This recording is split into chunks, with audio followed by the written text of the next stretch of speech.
এখন প্রমাণিত হচ্ছে যে তারা আসলে আমাদের মুক্তিযুদ্ধে সাহায্য করেছিল আমাদেরকে উদ্ধার করার জন্য না।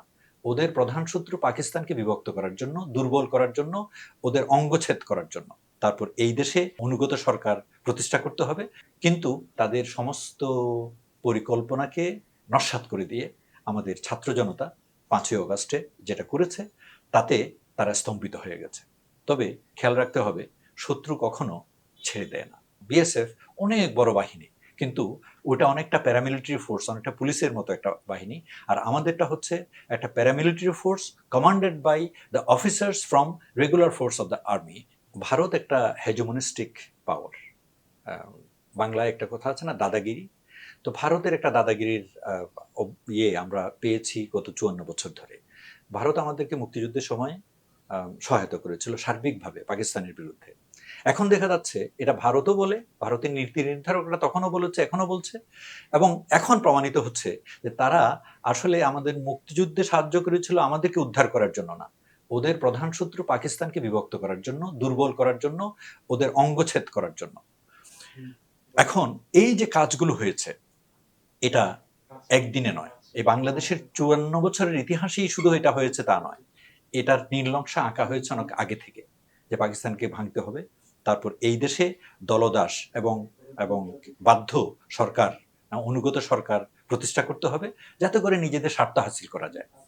ভারত এই কাজ অত্যন্ত যত্নের সাথে অনেক দিন থেকে করেছে। কিন্তু এই তাদের সমস্ত পরিকল্পনাকে নস্যাৎ করে দিয়ে আমাদের ছাত্র জনতা ৫ই অগাস্টে যেটা করেছে, তাতে তারা স্তম্ভিত হয়ে গেছে। তবে খেয়াল রাখতে হবে, শত্রু কখনো ছেড়ে দেয় না। শত্রুর একটা অ্যাকশন থাকে, এটার অল্টারনেটিভ অ্যাকশন থাকে, কাউন্টার অল্টারনেটিভ অ্যাকশন থাকে, আর চতুর্থ অপশন থাকে, they have got many tentacles, many alternative ways of doing it. তো ভারত কখনো চাইবে না তার পাশের একটা দেশ, বাংলাদেশ, এটা শক্তিশালী হোক, এটা ঐক্যবদ্ধ হোক, এটা দেশপ্রেমিক দ্বারা শাসিত হোক। তো ভারত তার কাজ করে যাবে। কিন্তু এই দেশের মানুষ এখন বুঝে গেছে এই জিনিসগুলো, এই যে আমি কথাগুলো বলছি, এগুলো আমাদের বোধোদয় হয়েছে। আমাদের অনেক মুক্তিযোদ্ধা বলছে, আমার আমার বড় ভাই মুক্তিযোদ্ধা ছিলেন, আমরা মুক্তিযোদ্ধা পরিবারের সন্তান।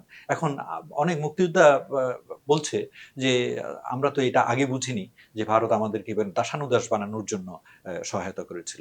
তো এই যে বোধোদয়গুলো, এই যে রিয়েলাইজেশনগুলো, এগুলো পলিটিক্সে, মানে রাজনীতিকে এবং ভূ রাজনীতিকে আসলে প্রভাবিত করে। তো ওইটাই আমরা এখন দেখতে পাচ্ছি। বাংলাদেশের বর্ডারের যে বাহিনী, যেমন পাকিস্তান আমলে ছিল ইপিআর, তারপর বাংলাদেশ হওয়ার পরে এটার নাম দেওয়া হয়েছিল বিডিআর। এখন অবশ্য শেখ হাসিনার আমলে এটাকে এটার নখ কান সবকিছু কেটে এটাকে বিজিবি বানানো হয়েছে। এটা আমরা পছন্দ করিনি। কিন্তু আমরা জানি ইপিআর এবং বিডিআর সম্পর্কে, যে তাদের অ্যাকশন, তাদের সাহসিকতা, তাদের দেশপ্রেমিক আচরণ এবং তাদের ন্যায়নিষ্ঠ কিন্তু দেশের পক্ষে পদক্ষেপকে, সাহসিকতাকে ভারতীয়রা ভয় পায়, ভয় পেতে বাধ্য। কারণ বাংলাদেশের বর্ডারকে রক্ষা করার জন্য বাংলাদেশের border guard is is enough, শুধুমাত্র সরকার যদি তাদেরকে অনুমতি দেয়। গত সরকারের সময় যেটা হয়েছিল, তাদেরকে এই সুযোগটাই দেওয়া হয়নি। আদারওয়াইজ আমাদের পাদুয়ার ঘটনা সম্পর্কে আমরা জানি, এবং আগের অনেকগুলো ঘটনা সম্পর্কে জানি। ভারতের বিএসএফ অনেক বড় বাহিনী, কিন্তু তারা আমাদের আমাদের বিডিআর এর মতো এত সুশৃঙ্খল এবং এই ধরনের ইফেক্টিভ বাহিনী না। ওটা অনেকটা প্যারামিলিটারি ফোর্স, অনেকটা পুলিশের মতো একটা বাহিনী। আর আমাদেরটা হচ্ছে একটা paramilitary force commanded by the officers from regular force of the army. So এর এর এর ইফেক্টিভনেসটা অন্যরকম। উই আর ভেরি কনফিডেন্ট, যদি সরকার সম্মতি দেয়, সরকার রাজি থাকে, আমাদের বর্ডার গার্ড বাংলাদেশের সীমান্তকে রক্ষা করার জন্য যথেষ্ট প্রশিক্ষিত এবং সাহসী।